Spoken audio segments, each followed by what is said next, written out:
अब एक बैगनी बाल वाली लड़की ने 7 आश्चर्य में से दूसरे के बारे में बताया, मिसाकी स्टेयर। ये 8 रूम के सामने वाली बी सीढ़ी थी। उसके बारे में रूल था कि चौथे पायदान पर कदम मत रखना। अगर कोई ऐसा करता है तो उसे डेथ वर्ल्ड खींच लिया जाता है और हजारों टुकड़ों में काट दिया जाता है। कई स्टूडेंट्स का कहना था कि कभी कभी इन सीढ़ियों से खून भी टपकता हुआ दिखाई दिया है। ये सुनकर नेने डर गई। आओई को हैरानी हुई क्योंकि उसे हमेशा लगता था कि नेने को डरावनी कहानियां बहुत पसंद है।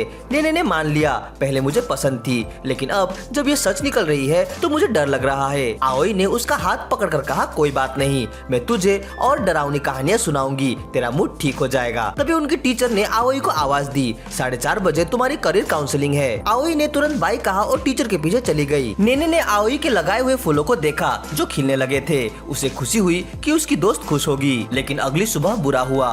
फूल तो खिले थे मगर आओई खुद गायब थी और अजीब बात ये थी कि नेने के अलावा किसी को उसकी याद ही नहीं थी। नेने घबरा गई। उसने आओई की माँ को फोन किया, लेकिन वो भी अपनी बेटी को याद नहीं कर पा रही थी। नेने को शक हुआ कि ये मिसाकी स्टेयर की अफवाह से जुड़ा हुआ है। वो हानाको के पास जाने के लिए दौड़ी, लेकिन रास्ते में एक लड़के से टकरा गई। लड़का बड़ा जेंटलमैन निकला। उसने उसे उठाया। उसका नाम था नात्सु। नेने उसका हैंडसम लुक देखकर थोड़ी खो गई, लेकिन फिर खुद को झटका दिया और जल्दी से हानाको के पास भागी। रास्ते में उसे अपने फैंटेसी क्रश की ओरिगामी भी उड़ती हुई उसके पीछे आती दिखी। हानाको के बाथरूम स्टॉल तक पहुंचकर नेने ने उससे मदद मांगी और सारा किस्सा सुनाया, लेकिन हानाको बोला कि वो अभी काफी बिजी है। अचानक वहाँ जोरदार धमाके के साथ काओ भी आ पहुँचा। वह गुस्से से भरा मिडिल स्कूलर था। उसने हानाको पर हमला कर दिया और आरोप लगाया कि उसकी 2 क्लासमेट्स के गायब होने के पीछे वही है। उसकी बात नेने की कहानी से मेल खा रही थी। फिर हानाको ने दोनों को समझाया, स्कूल में 7 ऐसी जगह हैं जिनसे स्पिरिट वर्ल्ड जुड़ा हुआ है। इनमें से एक है मिसाकी स्टेयर। उसने शक जताया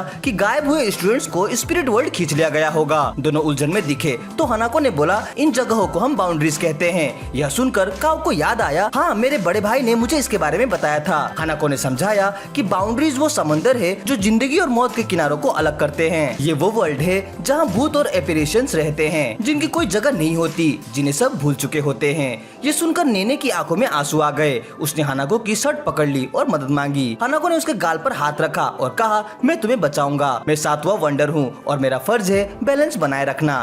तभी काओ ने बीच में टोक दिया। उसने नेने को खींचकर अलग किया और बोला, मैं टॉयलेट घोस्ट पर विश्वास नहीं करता, मैं नेने को खुद बचाऊंगा। हानाको ने हाँ कह दी, लेकिन साफ किया, तुम अकेले हो क्योंकि मेरी असिस्टेंट तो नेने है। दोनों लड़के आपस में बहस करने लगे। नेने ने कसम खाई कि वो अपनी दोस्त आओई को जरूर बचाएगी। शाम को हानाको उन्हें सीढ़ी तक ले गया। जैसा अफवाह था, 4थी सीढ़ी पर खून फैला हुआ था।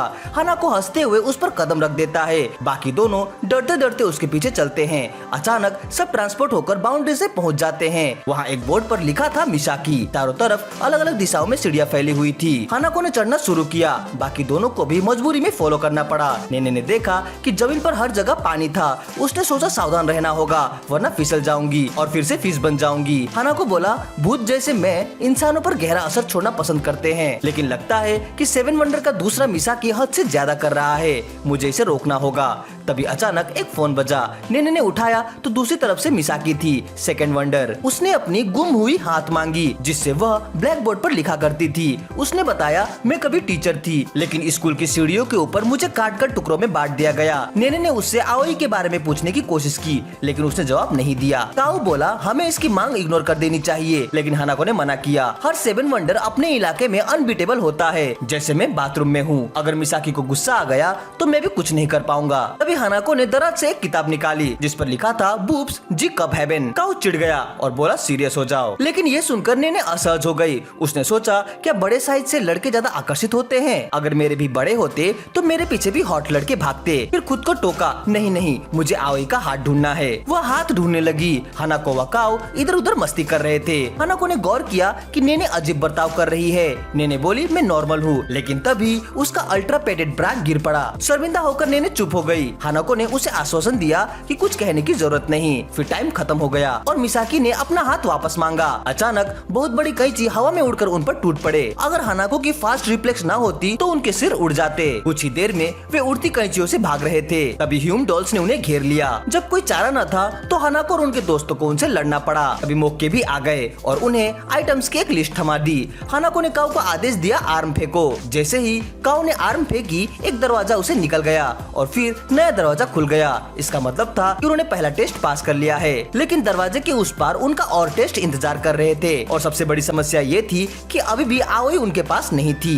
ये सोचकर नेनो और भी परेशान हो गई। अचानक एक और टेलीफोन बजा। इस बार हानाको ने उठाया। दूसरी तरफ से मिसाकी थी। उसने नया टास्क दिया, मेरी दूसरी बार ढूंढो, जिसे मैं प्रार्थना के लिए जोड़ती थी। हानाको ने उसे नंबर 2 कहकर पुकारा और पूछा क्या तुम मुझे पहचानती हो। लेकिन मिसाकी ने ठंडे लहजे में कहा बस वही करो जो मैंने कहा है। फोन कटने के बाद हानाको ने नेने और काओ को समझाया 7 वंडर्स एक दूसरे को जानते हैं। काओ ने पूछा मिसाकी की कमजोरी क्या है। हानाको ने बताया उसका योरीशिरो। उसने समझाया योरीशिरो किसी बैटरी जैसा होता है जो किसी आत्मा को पावर देता है। अगर वो तोड़ दिया जाए तो आत्मा कमजोर हो जाती है। फिर उसने कहा मिसाकी का योशीशिरो बाउंड्री के सबसे बाहरी हिस्से में होगा, शायद सबसे ऊपर सीढ़ियों के टॉप पर। तो अब सबको चढ़ाई करनी थी। टीम ने मिसाकी के बाकी बॉडी पार्ट्स को ढूंढ लिए। आखिर में आखिरी दरवाजा खुला। वे सब सीढ़ियों से ऊपर सबसे ऊंचे फ्लोर पर पहुंच गए। नेने डर गई जब अचानक कोई चीज गिरी और जमीन पर दिखाई ही नहीं दी। फिर उन्होंने एक अजीब सी आकृति देखी। वो असल में वही बॉडी पार्ट्स थे जिन्हें वो इकट्ठा कर रहे थे और अब वो एक गुड़िया जैसी लग रही थी। नेने ने आह भरते हुए कहा बस्ट और पैर तो परफेक्ट लग रहे हैं, लेकिन ये सब बहुत ही डरावना था। अभी एक और आकृति उनके सामने आई, वही खूबसूरत औरत जो फोन पर बात कर रही थी। वो उस गुड़िया की तरफ भागी और बोली कितना वंडरफुल शरीर है। असल में वो अपनी प्यारी मिसाकी के लिए परफेक्ट बॉडी पार्ट जोड़ने की कोशिश कर रही थी और उसमें जान फूंक दी, लेकिन ये फिर से फेल हो गया। अब तक परेशान हो चुकी नेने ने गुस्से में पूछा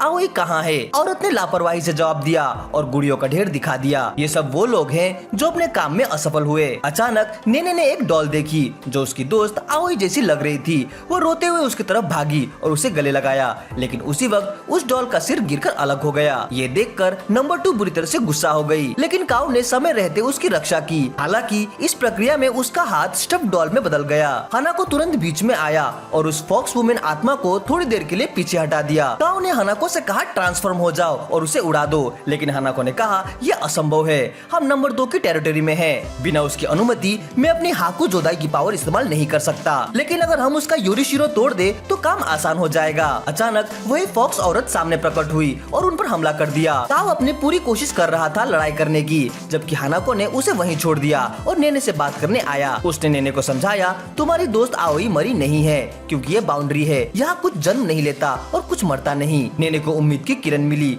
रोते हुए उसने हानाको का हाथ पकड़ लिया और कहा मैं आओई को बचाने के लिए कुछ भी करूंगी। हानाको मुस्कुराया और अचानक उसे बांध दिया। उसने समझाया अगर योरीशिरो यहाँ नहीं है तो इसका मतलब ये बाउंड्री का सबसे ऊपरी हिस्सा नहीं बल्कि सबसे नीचे होगा। और फिर उसने नेने को नीचे फेंक दिया। फिर वह काओ के पास लौटा और बोला हमें बस टाइम निकालना होगा जब तक नेने योरीशिरो को नहीं ढूंढ लेती। नेने ने आंखें खोली तो वह मौके के बीच में थी। गिरने से उसे कोई चोट नहीं लगी थी। उसे याद आया कि कैसे उसे नीचे धक्का दिया गया था और पानी में गिरते ही वो मछली में बदल गई। फिर यहाँ पहुँच गई। वो जल्दी से योरीशिरो ढूंढने निकली। तभी उसका पैर एक डायरी पर पड़ा जिस पर लिखा था सीक्रेट डू नॉट लुक। नेने बहुत जिज्ञासु थी तो उसने उसके पन्ने पलटे। उसने एक तस्वीर देखी और जाना मिसाकी असल में नंबर 2 नहीं था बल्कि उसके टीचर का नाम था। नंबर 2 का असली नाम था याको। डायरी में याको की यादें थी, कैसे मिसाकी उसे रोज रोज पढ़ना लिखना और अबेकस सिखाता था, कैसे उसने उसे हेयर कटिंग कैंची दी थी जिसे याको हमेशा संभाल कर रखती थी। पढ़ने पढ़ते पढ़ते नेने को मजा आने लगा। ओह, याको को अपने टीचर पर क्रश था। लेकिन फिर एक पेज पर लिखा था आज मिसाकी स्कूल नहीं आए। फिर अगले दिन और फिर अगले दिन भी। फिर लिखा था सुना है कि सीढ़ियों से गिरकर मिसाकी की मौत हो गई। याको को मौत का मतलब नहीं पता था। उसने सोचा अगली बार जब मैं उसे देखूंगी तो पूछ लूंगी, लेकिन जब उसे समझ आया कि मिसाकी वापस नहीं आ रहा तो याको ने ठान लिया कि मैं खुद मिसाको को बना लूंगी। तभी अचानक याको उसके पीछे प्रकट हो गई। उसने कहा मैं बस मिसाकी के शरीर के हिस्से इकट्ठा कर रही थी, उसका नाम इस्तेमाल करना मेरे लिए आसान था। तभी भूत जैसी गुड़ियाएं नेने को पकड़ लेती है। नेने ने समझाने की कोशिश की कि मिसाकी कभी नहीं चाहेगा कि तुम दूसरों को तकलीफ दो। याको बोली मुझे पता है मिसाकी अपने स्टूडेंट्स को बहुत चाहता था, अगर उसे पता चलेगा तो वह मुझसे नाराज होगा, लेकिन मैं तो चाहती हूँ कि वो मुझे डांटे भी, बस मैं दोबारा उसे देखना चाहती हूँ। अचानक हानाको की स्पिरिट और आकर नेने को बचा लेती है, लेकिन वह बहुत थक चुका था। उसने धीरे से कहा नेने क्या तुमने यहाँ कुछ कीमती चीज पाई? नेने को याद आया वो कैंची जो वेस्ट साइड श्राइन में रखी हुई थी। हानाको ने याको को बांध लिया और नेने को टाइम दिया, लेकिन याको ने रोते हुए कहा रुक जाओ, मैं इतने सालों से मिसाकी के लिए ही तो काम कर रही हूँ। ये देखकर नेने परेशान हो गई। उसे लगा ये तो बिल्कुल मेरे पुराने हालात जैसे हैं। उसने याको से कहा, तुम ये मिसाकी के लिए नहीं बल्कि अपने लिए कर रही हो। नेने ने जल्दी से कैंची पर लगी सील हटा दी। अब हानाको की पावर बाउंड्री में काम करने लगी। उसने याको को हरा दिया। नेने को विजन दिखा, मिसाकी छोटे याको के बाल काट रहा है और उसे वही कैंची दे रहा है। फिर क्लास फोटो लेने से पहले उसके स्टूडेंट्स अफवाह कर रहे थे कि इस श्राइन में एक भूत लड़की रहती है। अंत में मिसाकी के असली रूप की परवाह किए बिना उसने याको को खींचकर बाहर निकाला और दोनों ने खुशी खुशी क्लास फोटो खिंचवाई। फिर अचानक नेने ने आंखें खोली तो सामने हानाको था जो उसे ग्रीट कर रहा था। उसने काव को दिखाया जो पूरा डॉल बन चुका था और याको अब सिर्फ एक प्यारी लोमड़ी बन गई थी। हानाको ने बताया अब ये सबको वापस बदल देगी। असल में याको एक इनारी स्टेच्यू थी। जब उसने याको को माफी मांगने को कहा तो उसने कंधे उचकाए। नेने ने उसे क्लास फोटो लौटाकर एक इमोशनल पल बनाने की कोशिश की, लेकिन याको ने उल्टा उसके हाथ पर काट दिया। यानी वो दोस्ती करने के मूड में बिल्कुल नहीं थी। थकी हारी नेने दीवार से टिक गई। तभी अचानक हानाको ने उसके गाल पर किस कर दिया। कहने लगा, ये एक चाम है जिससे तुम्हें अच्छा लगेगा। नेने का चेहरा लाल हो गया और वो जोर से चीख पड़ी। उधर नेने का पीछा कर रही ओरिगामी नात्सु के पास लौट गई। जब वह साकुरा के पास गया और शोर मचाया तो साकुरा ने चुप कराने के लिए उसके सिर पर किताब फेंक दी। तभी वह ओरिगामी बदलकर काले स्पिरिट ऑर्ब में बदल गया जिसे कोकुजोदाई भी कहते हैं। वीडियो के अगले पार्ट के लिए कमेंट जरूर करें।